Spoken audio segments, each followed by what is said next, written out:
Tingnan nyo mga ka-best nag-welding at gumagamit ng power tools. Kahit sabay pa yung pag-welding at paggamit ng power tools, kayang-kaya. Nagtataka yung ating ibang kliyente, paano daw nagagawa ng maliit na generator na to mag-welding at the same time gumamit ng power tools. Samantalang yung mga malalaking diesel generator natin, yung mga open type, hindi nila kaya i-accommodate yung pag-welding at paggamit ng power tools. Ito yung dahilan dyan mga ka-best buys. Dahil yung ating PK160 ay dalawa yung module. Isa para sa inverter na AC at yung isa naman ay para sa DC na welding. Ito mga ka-best buys yung para sa 1 kVA or 1.2 kilowatt na AC power. Ayan mga ka-best buys, 1.2 kilowatt.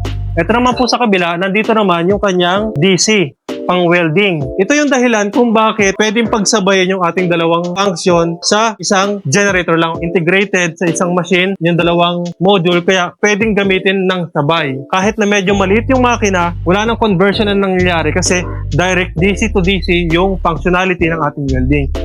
Guys, ito pong unit na to ay mapupunta kay Sir Don Munda dyan sa Butuan City, Agusan del Norte.